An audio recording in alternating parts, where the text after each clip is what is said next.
Reba McEntire était la reine incontestée de la musique country, une force de volonté et de talent aux cheveux rouges qui a vendu plus de 75 millions de disques, a reçu presque tous les prix que l'industrie peut offrir et a construit un empire qui s'étend sans effort des scènes de Nashville, aux lumières de Broadway et aux écrans d'Hollywood, confiante et souriante enveloppée de strass et de grâce. Mais derrière cet éclat soigneusement entretenu se cachaient des blessures que les projecteurs n'atteignaient jamais, des cicatrices qu'elle avait appris à cacher bien avant que la célébrité ne lui apprenne à se produire. Aujourd'hui, à 70 ans, Reba ne se sent plus obligée de protéger l'image que Nashville a exigé qu'elle maintienne pendant des dizaines d'années. Pour la première fois, elle est prête à dire les noms à haute voix. 5 hommes. 5 figures qui l'ont blessée plus profondément que le public ne l'a jamais su. Des hommes en qui elle avait confiance. Des hommes qu'elle respectait. Des hommes qui croyaient qu'elle resterait silencieuse pour toujours. Pendant des années, elle a enterré sa colère sous des ballades de chagrin d'amour et des chansons d'amour, transformant la douleur en mélodie que le monde chantait sans jamais entendre la vérité qui se cachait derrière. Mais le temps a une façon de changer le poids. La vérité est devenue plus lourde que la musique, et le silence a commencé à se sentir moins comme une dignité et plus comme une cage. Reba insistait sur le fait qu'il ne s'agit pas de vengeance ni de ragot. Il s'agit de survie. Ce sont les 5 hommes que Reba McEntire détestait le plus, non pas parce que la haine la définissait, mais parce que la trahison la façonnait.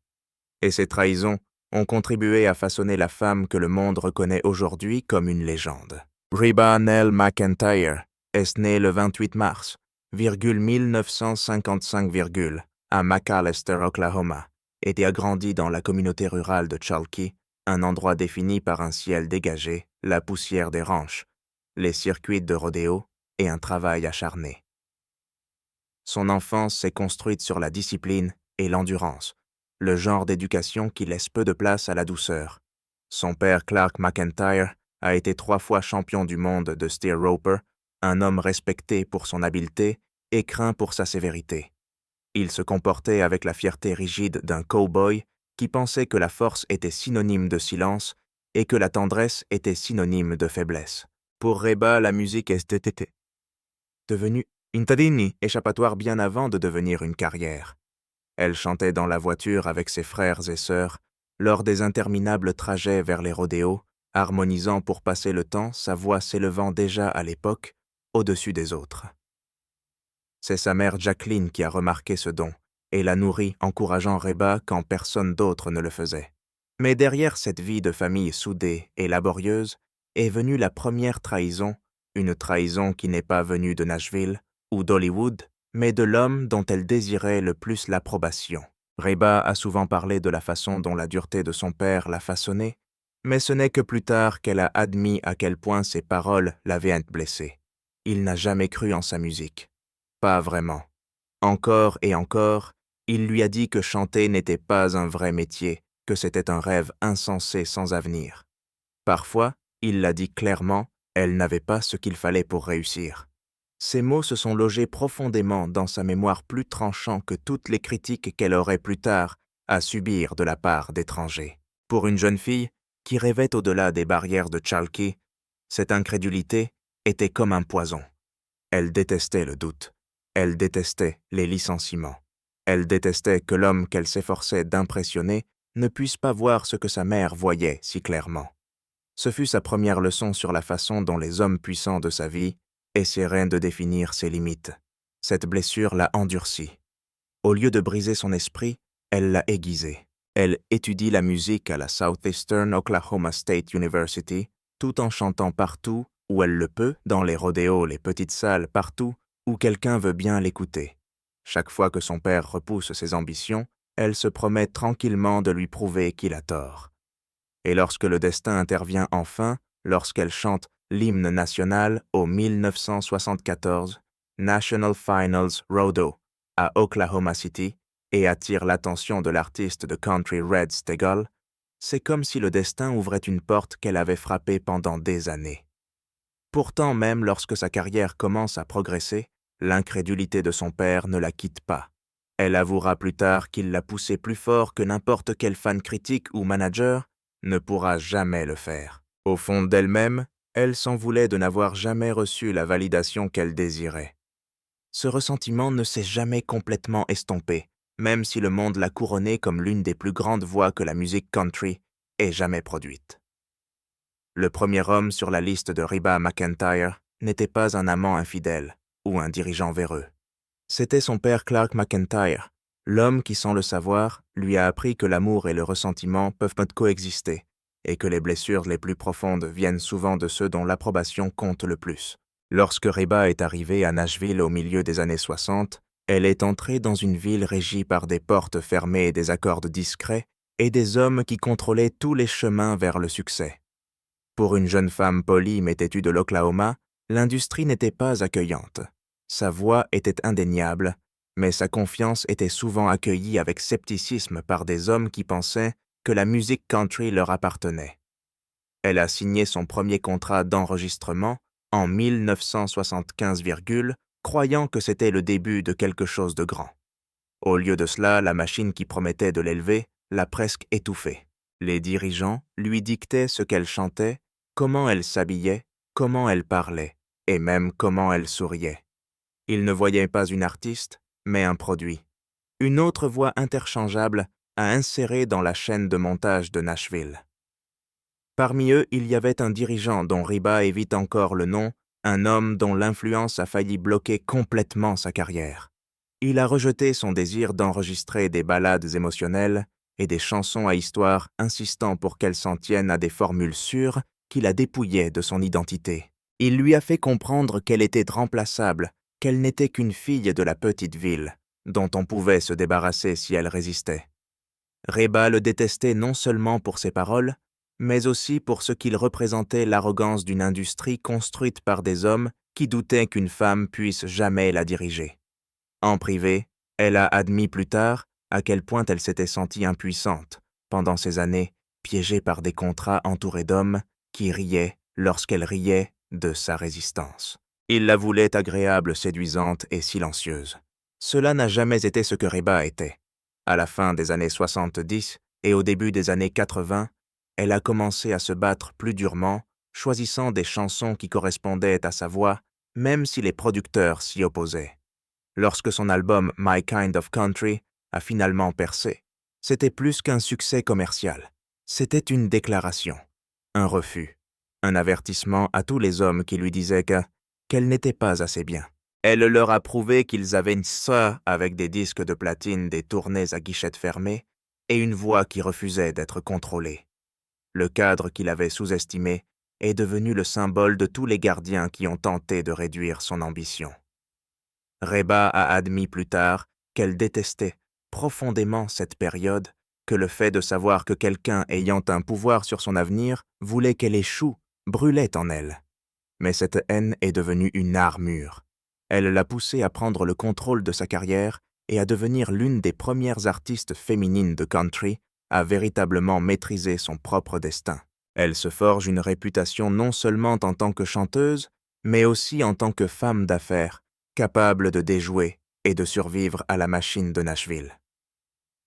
Avec le temps, elle ne se contente pas de battre les hommes, qui tentent de la contrôler, elle les remplace au sommet. Pourtant, elle n'a jamais oublié son visage, ses mots, ses licenciements. Pour Reba, il était le deuxième homme sur sa liste, l'incarnation d'un système qui tentait de l'enterrer avant qu'elle ne puisse s'épanouir. Alors que la carrière de Reba commençait à prendre de l'ampleur, sa vie personnelle devenait un véritable champ de bataille. La célébrité attirait l'attention, mais elle apportait aussi la trahison sous la forme d'un amour qui tournait au vinaigre. En 1976, elle a épousé Charlie Battles, un lutteur de Bouvillon plus de 10 ans plus âgé qu'elle, un homme qui au début semblait être un protecteur, quelqu'un qui comprenait l'esprit rodéo de son éducation. Mais derrière les portes closes, leur mariage était marqué par le contrôle et le ressentiment. Charlie voulait que Reba soit à la maison, pas sur la scène.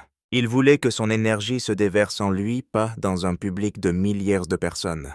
Lorsqu'elle se déplaçait pour des concerts, les disputes suivaient. Il devenait jaloux de son succès, de la façon dont les foules l'adoraient, de l'indépendance que lui procurait la célébrité. Et pourtant Reba, élevée dans un monde où la loyauté est primordiale, est restée. Elle s'est investie à fond dans son mariage, même si celui-ci l'a épuisée. Pendant des années, elle a essayé de concilier son rôle d'épouse et celui de star, mais plus sa carrière explosait, plus les fissures dans leur mariage s'élargissaient. À la mi-1980, elle est devenue un nom familier, remportant le titre de chanteuse de l'année au CMA, faisant salle comble et devenant le visage d'une nouvelle génération de musique country. Mais à la maison, la tension est devenue insupportable.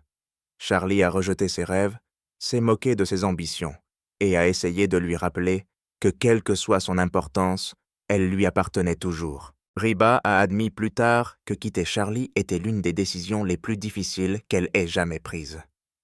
En 1987, après 11 ans de mariage, elle a demandé le divorce. Elle détestait l'homme qu'il était devenu. Elle a détesté la façon dont il essayait de lier son succès à son ego. Elle a détesté le fait qu'il ne pouvait pas célébrer ses victoires parce qu'elle le faisait se sentir petit. Mais en le détestant, elle a aussi trouvé sa liberté. C'est une leçon de respect de soi, une prise de conscience qu'aucune couronne ne vaut la peine d'être portée si elle est assortie de chaînes. Ce chapitre se referme, mais les cicatrices demeurent. Elle tombera à nouveau amoureuse, cette fois de son manager Narvel Blackstock. Leur relation était née d'une passion et d'un partenariat. Narvel a cru en son talent et l'a aidé à mener sa carrière vers un succès encore plus grand des tournées dans les arènes à la célébrité télévisuelle. Pendant un certain temps, elle a eu l'impression d'avoir enfin trouvé un homme qui pouvait marcher à ses côtés au lieu d'essayer de la tirer en arrière. Mais des années plus tard, même cet amour s'est refroidi. Lorsque leur mariage s'est terminé par 2015, après 26 ans de vie commune, Reba a décrit la séparation comme un choc qu'elle n'avait pas vu venir. Narvel est parti avec quelqu'un d'autre, presque immédiatement. Et bien que Reba ait gardé sa douleur secrète, ses proches ont dit que cela lui avait brisé le cœur. Elle lui avait donné sa confiance, sa carrière et des décennies de sa vie pour être laissée aveugle. Dans ces moments-là, la vieille blessure de la trahison est revenue plus vive que jamais. Entre la jalousie de Charlie et l'abandon de Narvel, Reba avait compris une vérité cruelle.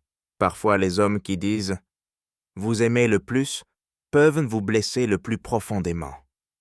L'amour qui a mal tourné est devenu une autre raison de sa liste, un autre rappel que le cœur de la reine de la country a été forgé non seulement dans la musique, mais aussi dans le chagrin et la haine. Le succès à Nashville n'est pas sans prix, et pour Reba McEntire, le prix à payer n'était pas seulement le déchirement d'un amour raté, mais aussi la trahison d'hommes qui la considéraient non pas comme une partenaire, mais comme un chèque de paie. Au moment où elle est entrée dans le 1990, Reba n'était pas seulement une chanteuse, elle était une marque. Ses disques se sont vendus par millions, ses tournées ont rapporté des millions de plus, et son nom a eu du poids bien au-delà de la musique country. Mais avec la richesse et la célébrité viennent les vautours, et un homme en particulier a laissé une cicatrice qui ne guérira jamais. C'était un associé, quelqu'un à qui Reba faisait confiance pour s'occuper des finances et des investissements, pendant qu'elle se concentrait sur la musique et le spectacle. Au début, il semblait loyal, toujours présent aux réunions, toujours à donner des conseils, toujours à l'assurer que son empire était en sécurité entre ses mains. Mais derrière les costumes impeccables et les paroles rassurantes se cachait un stratagème qui a failli lui coûter tout. Reba a découvert trop tard qu'il avait détourné de l'argent, fait des économies et utilisé son nom à son propre profit. Il ne s'agissait pas seulement de la trahison de dollars volés, mais aussi de la trahison de la confiance. Pour une femme qui avait bâti sa carrière sur la loyauté, qui se targuait de traiter son équipe comme une famille, la révélation a été un coup dur. Elle avait cru en lui, l'avait défendu, avait même ignoré les murmures de malhonnêteté émanant d'autres personnes du secteur. Et lorsque la vérité a éclaté, elle s'est retrouvée humiliée et furieuse. Elle détestait non seulement ce qu'il avait fait, mais aussi à quel point elle se sentait stupide. En privé, elle admettait que la trahison professionnelle était encore pire que la trahison amoureuse, parce que l'amour comporte au moins des risques, alors que les affaires sont censées reposer sur la clarté et l'honnêteté. Se faire piéger dans ce monde-là, c'était comme si le sol se dérobait sous ses bottes. Cela a changé sa façon de travailler. À partir de ce moment-là, Reba est devenue beaucoup plus prudente, beaucoup plus attentive aux personnes qu'elle laissait entrer dans son cercle financier. Elle a commencé à prendre le contrôle de chaque aspect de son empire, à superviser les contrats, à examiner minutieusement les transactions, à s'assurer qu'aucun homme n'aurait plus jamais le pouvoir de la dépouiller aveuglément. Et pourtant, la haine persistait. Même des décennies plus tard, lorsqu'elle parlait de confiance, elle faisait allusion à ces trahisons à ce genre d'homme qui vous sourit tout en coupant discrètement les ficelles sous vos pieds. Cet homme dont le nom n'a jamais besoin d'être prononcé parce que la douleur elle-même parle plus fort est devenu une autre entrée permanente sur sa liste. Il nous rappelait que le succès attire les ombres et que parfois, les blessures les plus sombres ne sont pas laissées sur le cœur, mais sur l'âme de votre dur labeur. Reba a transformé cette amertume en armure.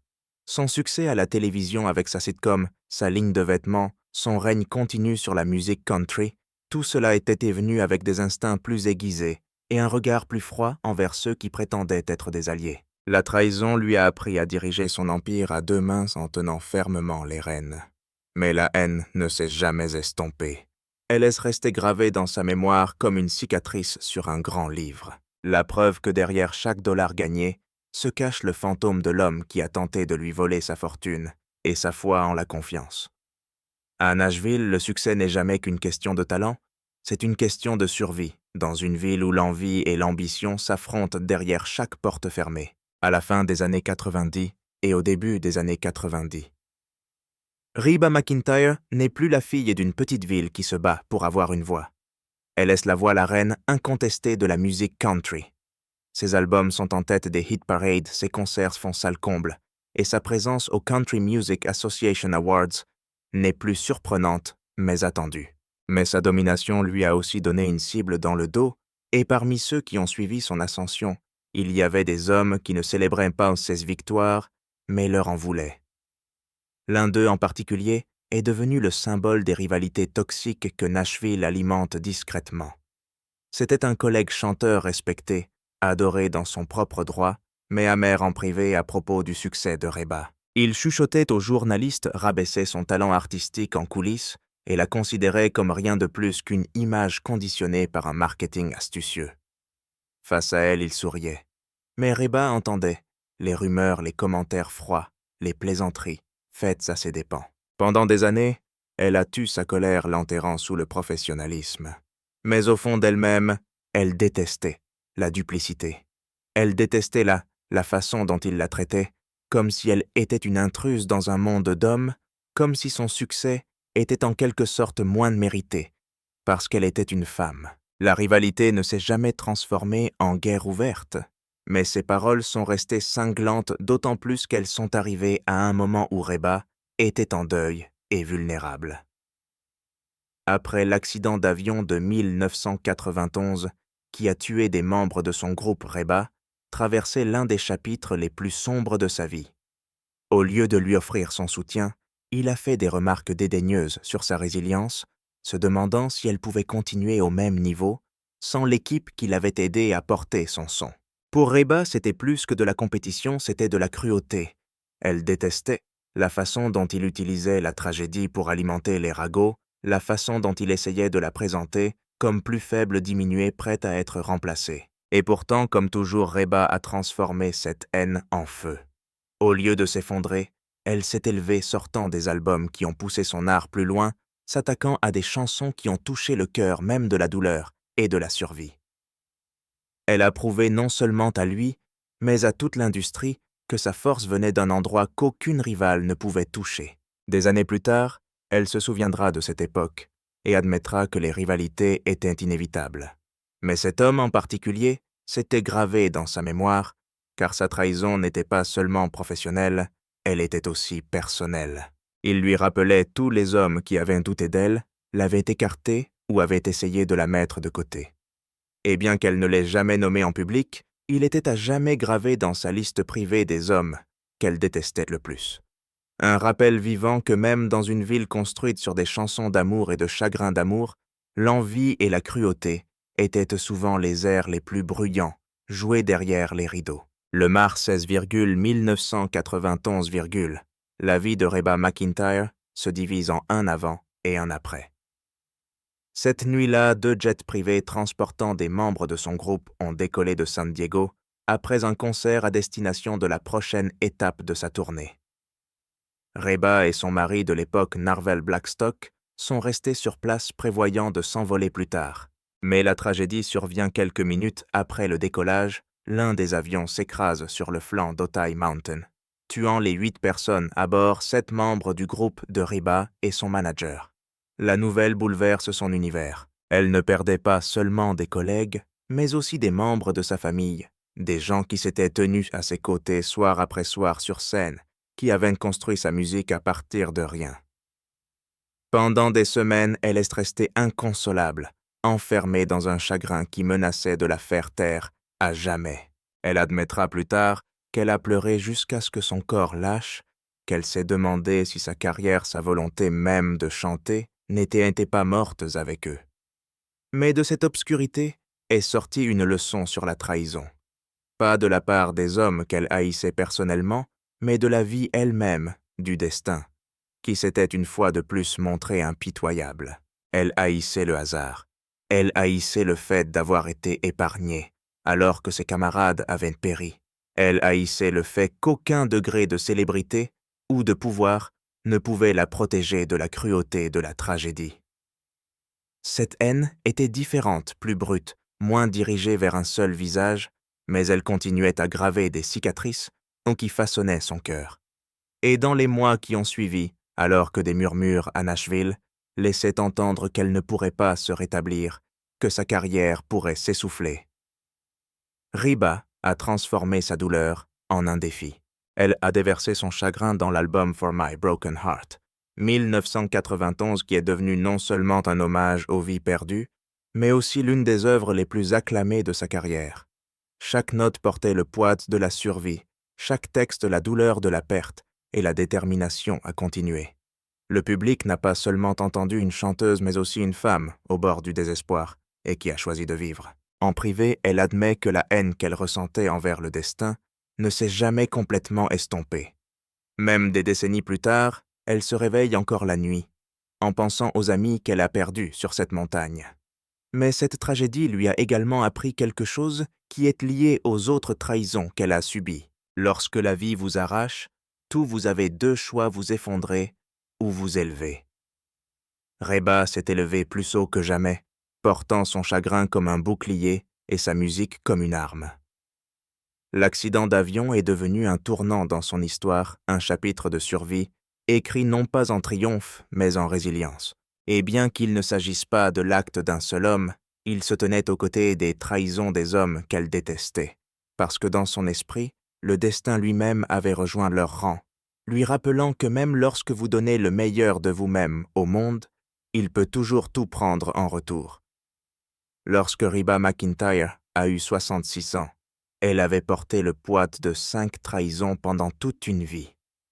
Chaque homme représentait quelque chose de différent, mais ensemble ils formaient la galerie de cicatrices qui définissait sa force. Le premier est son père Clark McEntire, dont le rejet de son rêve est plus profond que n'importe quelle critique.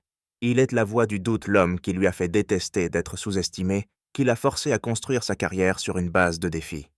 Le second est le cadre de Nashville qui l'a traité comme un pion, lui disant qu'elle était remplaçable, une poupée dans un système dirigé par des hommes. Il était le visage de la machine, un rappel que le talent seul n'était pas suffisant si vous ne vous battiez pas pour le contrôle. Le troisième était Charlie Battles, le mari qui en voulait à sa lumière, qui essayait de la garder attachée à la cuisine, alors que le monde la suppliait de chanter. Il était l'incarnation de l'amour transformé en chaîne, la preuve que la jalousie peut pourrir même les vœux les plus forts. Le quatrième est Narvel Blackstock, l'homme qui semblait être son partenaire dans la vie, comme dans la carrière, qui gérait son empire et partageait sa scène, mais qui l'a laissé aveugle des décennies plus tard, lorsque son amour a disparu du jour au lendemain. Sa trahison a peut-être été la plus choquante, non pas parce qu'elle venait d'un ennemi, mais parce qu'elle venait de l'homme en qui elle avait le plus confiance. et le cinquième le rival de Nashville qui l'a rabaissé dans son dos, qui s'est moqué de sa résilience à la suite d'une tragédie qui a fait courir le bruit qu'elle ne pourrait pas survivre sans les personnes qu'elle a perdues. Il était la voix de l'envie, l'écho de tous les hommes qui avaient essayé d'effacer sa valeur avec des mots. Ensemble, ces 5 hommes sont devenus les ombres contre lesquelles Reba a sculpté sa lumière.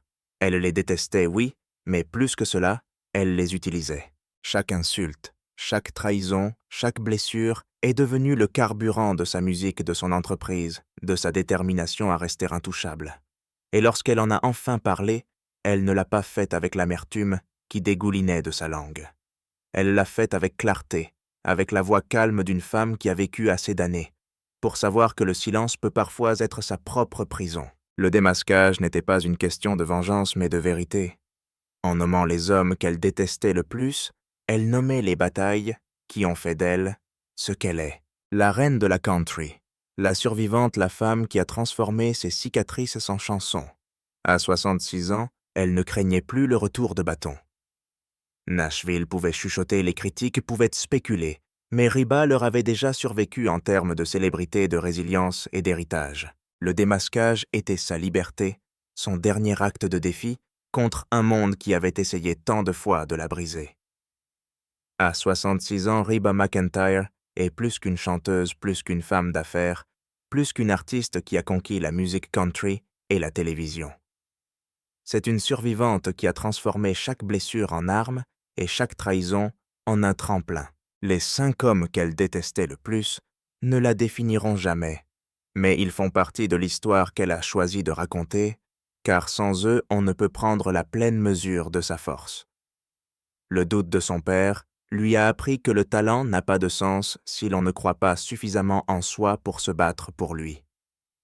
L'arrogance du cadre de Nashville lui a appris qu'aucun système n'est inébranlable si l'on a le courage d'en réécrire les règles. Charlie Battles lui a montré que l'amour empoisonné par le contrôle n'est pas du tout de l'amour, mais une cage, et que la liberté exige parfois de s'éloigner, même si cela vous brise le cœur. Narvel Blackstock lui a montré que même la confiance la plus profonde peut se briser en un instant, que la trahison peut venir de la main que vous avez tenue le plus longtemps, et que la survie signifie parfois rester seul.